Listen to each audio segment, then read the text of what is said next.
வசனங்கள் 1 to 5 வரை. Isaiah chapter 11 verse 1 to 5. ஏசாயா 11ஆம் அதிகாரம் வசனங்கள் 1 to 5 வரை வாசிக்க கேட்போம். ஈசா என்னும் அடிமரத்திலிருந்து ஒரு துளிர் தோன்றி அவன் வேர்களில் இருந்து ஒரு கிளை எழும்பி செழிக்கும்.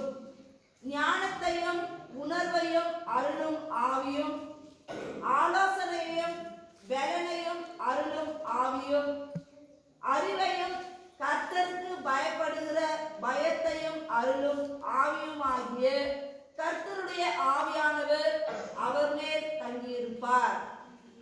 கர்த்தருக்கு பயப்படுதல் அவருக்கு உகந்த வாசனையாயிருக்கும். அவர் தமது கண் கண்டபடி நியாயம் தீர்க்காமலும் தமது காது கேட்டபடி தீர்ப்பு செய்யாமலும் நீதியின்படி ஏழைகளை நியாயம் விசாரித்து யதார்த்தத்தின்படி பூமியில் உள்ள சிறுமையானவர்களுக்கு தீர்ப்பு செய்து பூமியை தமது வாக்கின் கோலால் அடித்து தமது வாயின் சுவாசத்தால் துன்மார்க்கரை சங்கரிப்பார். நீதி அவருக்கு அடைக்கட்டும், சத்தியம் அவருக்கு இடைக்கச்சுமாய் இருக்கும். பைபிள் படிச்சு முடிச்சா ஆமென் சொல்லணும். 9ஆம் வசனத்தை எல்லாம் சேர்ந்து வாசிக்கலாம். என் பரிசுத்தர் பர்வதமெங்கும் தீங்கு செய்வாரில்லை, கேடு செய்வாரில்லை. சமுத்திரம் ஜலத்தினால் நிறைந்திருக்கிறது போல பூமி கர்த்தரை அறிகிற அறிவினால் நிறைந்திருக்கும். கைகளை தட்டி ஆண்டவருக்கு நன்றி பேசுகிறேன். டிசம்பர் மாசம்னு சொன்னாவே நம்மளுக்கு எல்லாருக்கும் ஒரு உற்சாகம் ஏற்படும். காரணம், நம்முடைய ஆண்டவர் ஆகிய இயேசு கிறிஸ்துவினுடைய பிறந்த நாளை நாம் கொண்டாடுகிற மாதம் அது. உலக அளவுல மிகப்பெரிய வியாபாரம், தொழில் செழிக்கும் மாதம் இது. அவரவர் தங்கள் பிறந்த நாளுக்கு துணி வாங்கி போட்டாங்களோ இல்லையோ, கிறிஸ்துமஸ்க்கு கண்டிப்பா என்ன போட்டுருவாங்க, புது துணி போட்டுருவாங்க. அவங்க பிறந்த நாளுக்கு கேக் வெட்டி சாப்பிட்டாங்களோ இல்லையோ, கிறிஸ்துமஸ்க்கு என்ன சாப்பிட்டோமோ சொல்லுங்க, கேக்ஸ். அவங்க பிறந்த நாளுக்கு சீரியல் போட்டு வீடு சுண்ணாம்பு வச்சு டெக்கரேஷன் எல்லாம் பண்ணி செலிப்ரேட் பண்ணாங்களோ என்ன தெரியாது. ஆனா கிறிஸ்துமஸ்க்கு என்ன பண்ணிடுவோம், இதெல்லாம் செஞ்சுருவோம். இப்போ பொருளாதார ரீதியாய் மக்கள் உயர்ந்த நாட்கள் இவைகள். ஒரு 30 வருஷத்துக்கு பின்னால போனா ஒரு வருஷத்துல ஒரு 3 நாள் 4 நாள் தான் இட்லி சுடுவாங்க வீட்டுல. ஆமா, அதுல கிறிஸ்துமஸ் ஒரு நாள் இட்லி வடை சுட்டுட்டு காலையில ஒரு 4 வீட்டுக்கு குத்துட்டு வர சொல்லுவாங்க. எல்லாம் புது துணி போட்டுக்கணும் கோயிலுக்கு போறதுக்கு முன்னால. அந்த நாட்களிலேயே பிரத்யேகமாய் ஆண்டவருடைய பிறந்த நாளை நாம் கொண்டாடி இருக்கிறோம். வருமானம் இல்லாத நாட்களில், வறுமையின் நாட்களில். ஆனால் இன்றைக்கு அந்த ஆண்டவராகிய இயேசு கிறிஸ்துவினுடைய பிறப்பு நமக்கு ஒரு புது அர்த்தத்தை கொடுக்கத்தக்கதா இன்று முதல் டிசம்பர் 25ஆம் தேதி வரையில ஒரு தொடர்ச்சியான செய்தி. ஆண்டவராகிய இயேசு கிறிஸ்து ரட்சகராய் இந்த பூமியில பிறந்தாரு.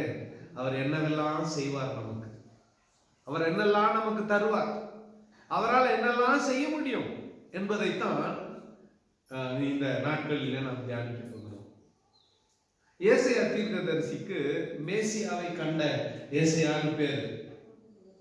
மேசியாவை கண்ட ஏசாயான்னு பேர். இந்த மேசியாவை கண்ட ஏசாயா தீர்க்கதரிசி ஆண்டவரை அவர் சிலுவை கோலத்திலே கண்டவர். எப்பேற்பட்ட சிலுவை மரணத்தை அவர் அடைய போகிறார் என்பதை 700 ஆண்டுகளுக்கு முன்பதாகவே சொன்னவர். கர்த்தர் இவனுக்கு வெளிப்படுத்தினவர். அற்புதமான ஒரு தீர்க்கதரிசி. இந்த நாட்களுக்கு இப்படிப்பட்ட ஒரு தீர்க்கதரிசி தேவை.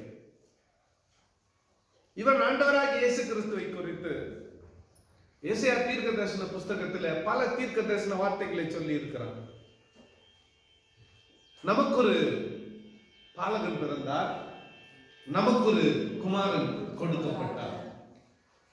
கர்த்தத்துவம் அவர் தோளின் மேல் இருக்கும்.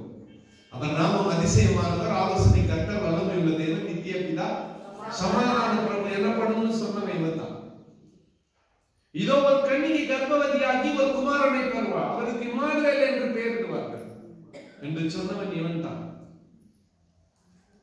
இப்படி இவன் சொன்ன அநேக தீர்க்க தரிசனங்களில் அவருடைய பிறப்பை குறித்து இருக்கிறது, அவருடைய வாழ்வை குறித்து இருக்கிறது, அவருடைய மரணத்தை குறித்து இருக்கிறது, அவருடைய இரண்டாவது வருகை குறித்து இருக்கிறது. இயேசுநாதரை குறித்து முழுவதுமாக தீர்க்க தரிசனம் உரைத்த இந்த ஏசாயா தீர்க்கதரிசி அவரை குறித்து சொன்ன தீர்க்க தரிசனத்தில், இயேசுநாதரை குறித்து சொன்ன தீர்க்க தரிசனத்தில் ஒரு பகுதியை, இன்னொரு பகுதியை நாம் தியானிக்க போகிறோம். முதலாவதாக, ஈசாய் என்னும் அடிமரத்திலிருந்து ஒரு துளிர் தோன்றி அவன் வேர்களிலிருந்து ஒரு கிளை எழும்பும். ஒரு ஆங்கிலத்துல இந்த வசனத்தை ஒருத்தர் வாசிக்கும்படி கேட்டுக்கொள்கிறேன். There shall come forth a rod from the stem of Jesse, and a branch shall grow out of his roots. ஈசாய் என்னும் அடிமரத்திலிருந்து ஒரு துளிர் தோன்றி அவன் வேர்களிலிருந்து ஒரு கிளை எழும்பி செழிக்கும். ஒரு 3 நாளைக்கு முன்னால நம்ம பைபிள் காலேஜ் லேண்டுக்கு நான் போனேன். கொஞ்ச நாளைக்கு முன்னால ஒரு பெரிய புங்க மரம் அங்கே ஜேசிபி வச்சு நாங்கள் கிளீன் பண்ணோம். அந்த புங்க மரத்தை அந்த இடத்துல இருந்து எடுக்க வேண்டிய ஒரு சூழ்நிலை ஏற்பட்டது. அந்த மரத்தை வெட்டி போட எனக்கு விருப்பம் இல்லை. ஆக இன்னொரு இடத்துல பள்ளம் தோண்டிட்டு அந்த மரத்தை தூங்கி அங்கே நாங்கள் நட்டுட்டு விளைதான்னு பார்த்தோம். மரம் பட்டு போச்சு, காஞ்சி போச்சு. இலை ஃபர்ஸ்ட் இலை காஞ்சிச்சு, அப்புறம் கிளைகள் எல்லாம் காஞ்சி போச்சு. கடைசியா அது அந்த இடத்துல இருந்து அதெல்லாம் உடச்சி போட்டு குச்சாட்டம் நின்னுக்குதுன்னு சொல்லுது. ஒரு 3 நாளைக்கு முன்னால போனா அந்த வேரில் இருந்து இலையானது துளிர்த்து வந்திருக்கிறது. முழுசுமா இல்ல, முடிஞ்சு போச்சு. இனி பழைக்காது, இனி இது வராது, இனி இது வென்று வராது. இதனுடைய வாழ்க்கை முடிஞ்சு போச்சு. இனி எதிர்காலம் இல்லை, இனி வாய்ப்பில்லை.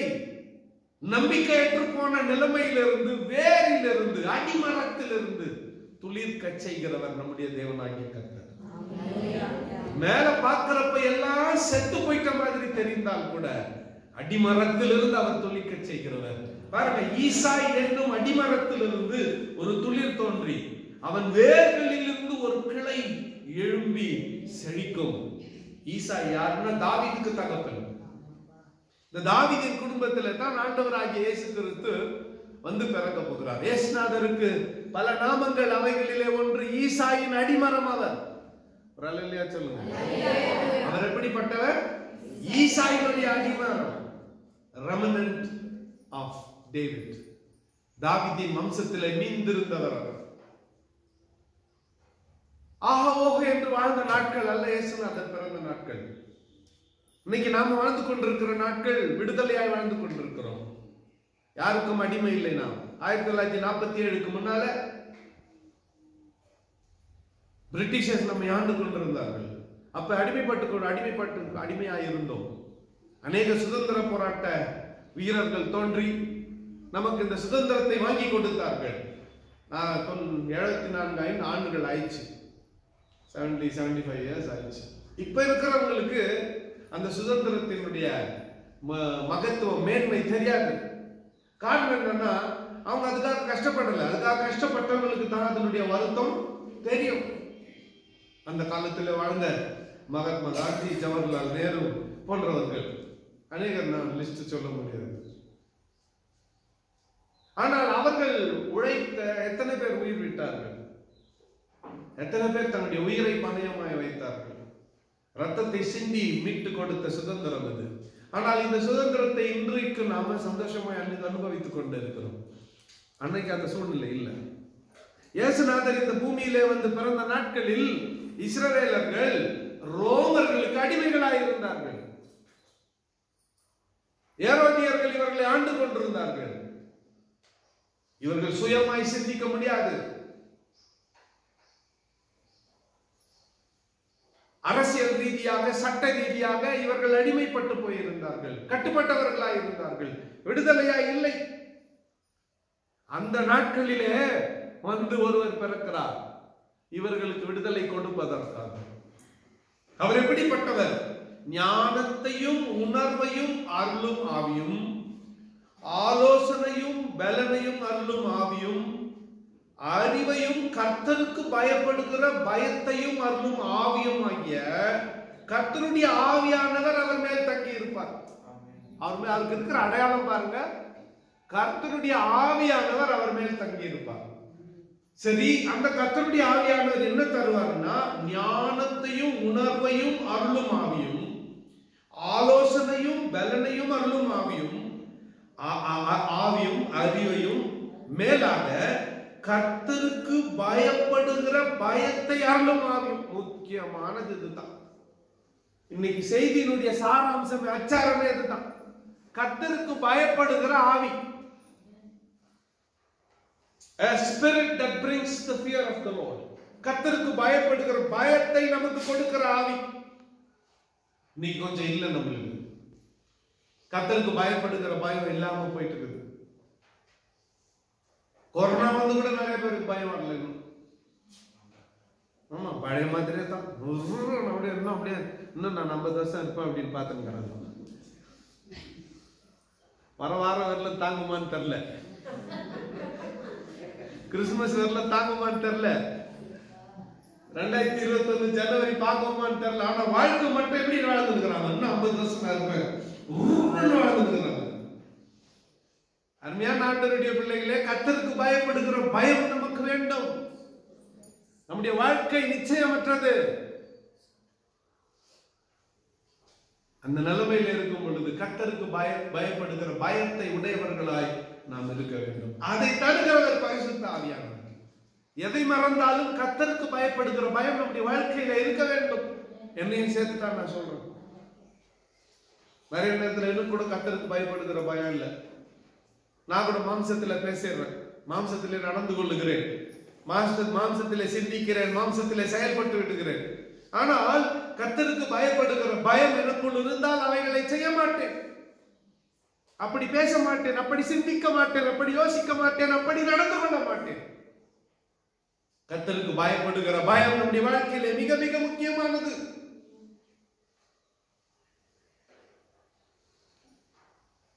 கர்த்தருக்கு பயப்படுகிற பயம் நம்முடைய வாழ்க்கையில் இருந்தால் மற்ற சகோதரிகளை சகோதரர்களை சமமாய் நாம் நேசிப்போம், சமமாய் அவர்களை பாவிப்போம். யாரையும் அப்படியே கேவலமா பார்க்க மாட்டோம், ஏளனமா பார்க்க மாட்டோம், ஐயோ அப்படின்னு பார்க்க மாட்டோம், யாரையும் தாழ்த்தி பார்க்க மாட்டோம். நமக்கு சமமாய் பார்ப்போம், இன்னும் ஒரு படி தாண்டி நம்மிலும் மேலானவர்களாய் பார்ப்போம். ஆண்டவருடைய அன்பு, கர்த்தருக்கு பயப்படுகிற பயம் இதை கொண்டு வருகிறது.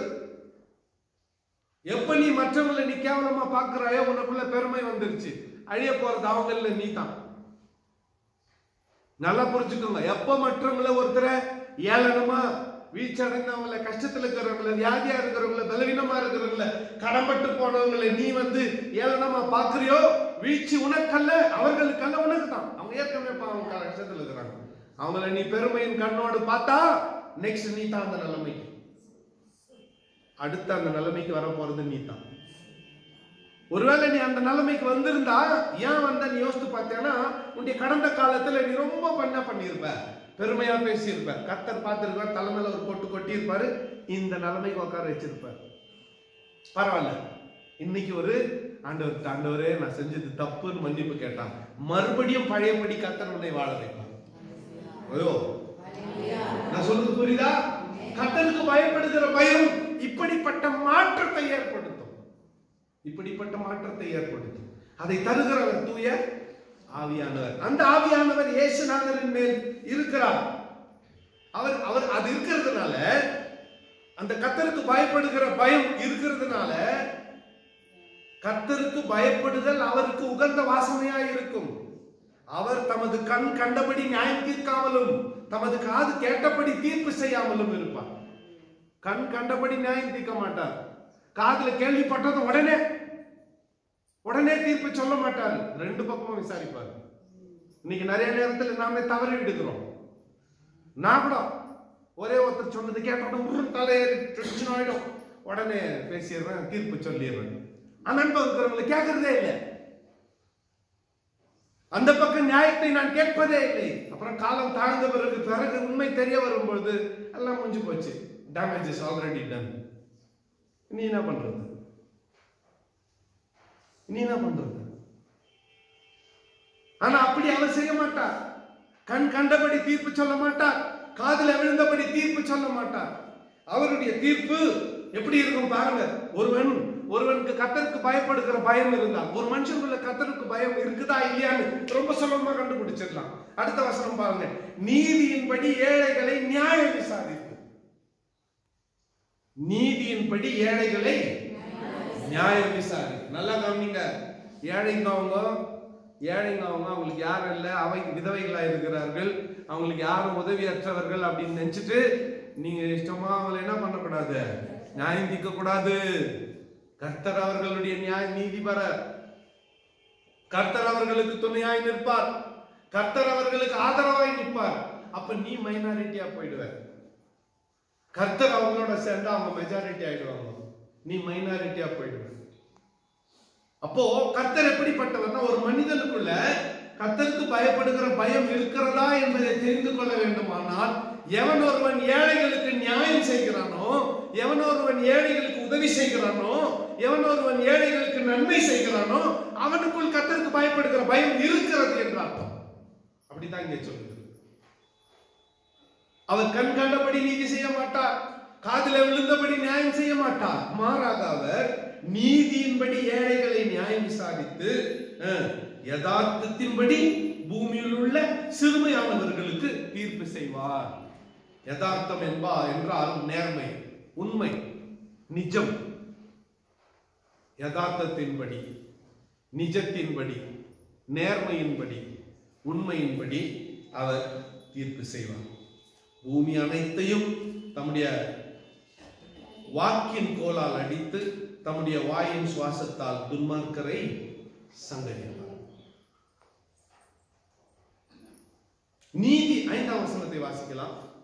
நீதி அவருக்கு அரை கட்டும், சத்தியம் அவருக்கு இடைக்கச்சையுமாயிருக்கும். நீதி அவருக்கு அரை கட்டும், சத்தியம் அவருக்கு இடைக்கச்சையுமாயிருக்கும். நல்லா கவனிங்க. பேண்ட் கீழே விழுந்துடாம இருக்கிறதுக்கு நாங்கெல்லாம் என்ன கட்டுறோம் சொல்லுங்க?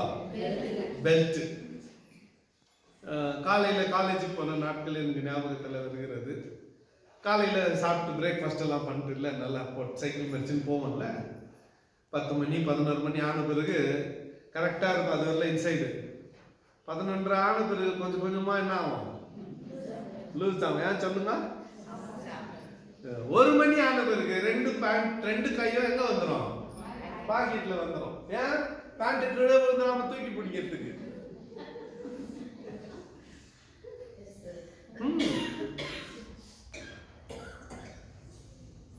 இந்த அரை கச்சை இருக்குது, அது ரொம்ப முக்கியம். அது கட்டு விட்டுச்சுன்னா நம்மளை யாரும் காப்பாற்ற முடியாது. திடீரென்று ஒரு துக்கமான செய்தி நமக்கு வந்தா ஃபர்ஸ்ட் நம்ம இடுப்பு என்ன ஆயிடும் தெரியுமா? லூஸ். ஃபர்ஸ்ட் அந்த இடுப்புல இருக்கிற பெல்ட் லூஸ் ஆயிடும். ஆனால் ஆண்டவர் பாருங்க, அவர் எப்படிப்பட்டவர்? நீதி அவருக்கு அரை கட்டும், சத்தியம் அவருக்கு இடை கச்சையுமாய் இருக்கும். சத்தியம் அவருக்கு பிடிக்கும். இந்த ஈசாயின் அடிமரத்தில் தோன்றுகிற இயேசு கிறிஸ்துவையே சத்தியம் பிடிக்குமானால் அவரே சத்தியம். அவர் என்ன சொன்னார்? நானே வழியும் சத்தியமும் ஜீவனுமாய் இருக்கிறேன். சத்தியத்தையும் அறிவீர்கள், சத்தியம் உங்களை விடுதலையாக்கும். குமாரன் விடுதலையாக்கினால் நீங்கள் மெய்யாகவே விடுதலையா. அந்த குமாரனே இடுப்புல கட்டிக்குங்கன்றார் ஆண்டவர். இல்ல, அந்த சத்தியம் இடையில இருக்கும் பொழுது, அந்த சத்தியம் நம்முடைய இடுப்பிலே இருக்கும் பொழுது என்ன வந்தாலும் அவர் நம்மை வழி நடத்துவார். அல்லேலூயா, அல்லேலூயா சொல்லுங்க. 9ஆம் வசனத்துல பாருங்க, என் பரிசுத்த பர்வதம் எங்கும் தீங்கு செய்வாரும் இல்லை, கேடு செய்வாரும் இல்லை.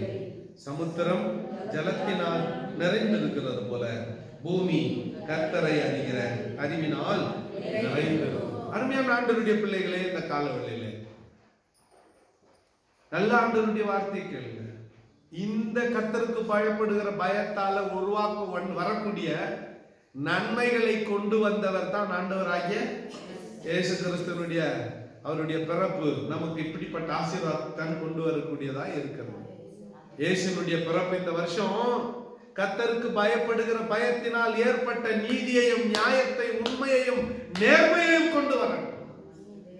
அல்லேலூயா சொல்லுங்க, சத்தமா சொல்லுங்க. ஏன்னா இவர் பரிசுத்த ஆவியானவராலே இவர் நமக்கு கொடுக்கிற ஆசீர்வாதங்கள் ஏழைகளுக்கு உதவி செய்ய, விக்கற்றவர்களுக்கு உதவி செய்ய, நன்மை செய்ய, நீதி செய்ய, நியாயம் செய்ய, அக்கிரமத்தில் ஈடுபடாமல் இருக்க பரிசுத்த ஆவியானவருடைய துணை நமக்கு தேவை. இயேசுநாதர் இந்த உலகத்திலே பிறந்திராவிட்டால் பரிசுத்த ஆவியானவர் வந்திருக்க மாட்டார். அவர் வர்றதுக்கே இயேசுநாதர் வந்து பிறந்து மரித்து அடக்கம் பண்ணப்பட்டு உயிரோடு எழுந்து போன பிறகு பரிசுத்த ஆவியானவர் கொடுக்கப்பட்டார். அப்ப ஆவியானவர் வர்றதுக்கு முன்னாலேயே இயேசுநாதர் வர வேண்டி இருந்தது. அவர் வந்தார். ஆனால் அவர் பிறந்த நாட்கள் பாருங்க, நம்பிக்கையற்ற நாட்கள், எல்லாம் சூன்யமாய் தோன்றுகிற நாட்கள். அடுத்த மாதம் என்ன செய்வோம் என்று தெரியவில்லை, அடுத்த வாரம் என்ன செய்வோம் என்று தெரியவில்லை, நாளைக்கு என்ன செய்வோம் என்று தெரியவில்லை. இந்த பிரச்சனை பெரிதாக இருக்கிறது, இந்த பிரச்சனை மலை போல் இருக்கிறது, எப்படி மேற்கொள்வேன் என்று தெரியவில்லை என்று அங்கலாய்த்திருக்கிற நேரத்திலே ஈசா என்னும் அடிமரமாகிய ஒருவர் தோன்றுகிறார். வேரிலிருந்து முளைக்கிறவர் ஒருவர் தோன்றுகிறார். மேல ஒண்ணுமே தெரியாது, ஆனா வேரிலிருந்து முளைத்து அவர் ஒரு புதிய உதயத்தை கொடுத்து, ஒரு புதிய பிறப்பை கொடுத்து, ஒரு புதிய வாழ்வை கொடுத்து நம்மை வாழ வைக்க வல்லவராய் இருக்கிறார். அவர் தான் ஈசாயின் அடிமரமாய் இருக்கிறார். அவர் நம்முடைய ஆண்டவராகிய இயேசு கிறிஸ்துவாய் இருக்கிறார். அவர் இந்த உள்ளத்துல வந்து பிறக்கட்ட இந்த கிறிஸ்துமஸ் எது இருக்குதோ இல்லையோ அவர் இந்த உள்ளத்துல வந்து பிறக்கட்டும். அவர் ஏழைகளுக்கு நியாயம் செய்கிறவர், அவர் திக்கற்றவர்களுக்கு நியாயம் செய்கிறவர், அவர் தீங்கு செய்வதில்லை, அவரிடத்தில் அநியாயம் தோன்றுவதில்லை, அவரிடத்தில் வேற்றுமையின் நிழல் இல்லை. நிழல் கூட கிடையாது, வேற்றுமையின் நிழல் கூட கிடையாது. அவர் பட்சபாதம் பார்க்கிறவர் அல்ல, அவர் வேற்றுமையின் நிழல் கூட கிடையாது. அப்ப அந்த கர்த்தருக்கு பயப்படுகிற பயத்தால் நாம் நிறைந்திருக்கும் பொழுது நம்மையும் கர்த்தர் வாழ வைப்பார். கர்த்தருக்கு பயப்படுகிற பயத்தால் நாம் நிறைந்திருக்கும் பொழுது நம்மையும் அவர் வாழ வைப்பார். இதுதான் இந்த வருஷத்துக்கான கிறிஸ்துமஸ் செய்தியினுடைய ஸ்டார்டிங் பாயிண்ட். ஆரம்பமே அசத்தலா இருக்குது இல்ல, இப்ப முடிவு மகிழ்ச்சியா இருக்கும், சந்தேகமே இல்லை. முடிவு எப்படி இருக்கும்? எத்தனை பேர் விசுவாசிக்கிறீங்க? ஆமா, நான் விசுவாசிக்கிறேன். இந்த வருஷம் என்னுடைய கிறிஸ்துமஸ் அர்த்தமுள்ள கிறிஸ்துமஸ் ஆகி மாற போகிறது. இந்த வருஷம் என்னுடைய கிறிஸ்துமஸ் ஆசீர்வாதம் உள்ள கிறிஸ்துமஸ் ஆகி மாற போகிறது. அருமையான ஆண்டவருடைய பிள்ளைகளே, இந்த காலவெளியிலே நம்ம ஆண்டவருக்கு ஒப்புக்கொள்ளும். ஆண்டவரே, உமக்கு பயப்படுகிற பயம் என் உள்ளத்திலே இருக்கட்டும். நானும் அநீதிக்கு துணை போவாமல், நீதிக்கு நியாயத்துக்கு உண்மைக்கும் துணை போக, உண்மைக்கு நான் ஆதரவாக இருக்க எனக்கு உதவி செய்தாலும் கண்களை மூடி கர்த்தரை நோக்கி கண்களை மூடி கர்த்தரை நோக்கி ஈசா என்னும் அடிமரத்திலிருந்து ஒரு துளி கர்த்தருக்கு பயப்படு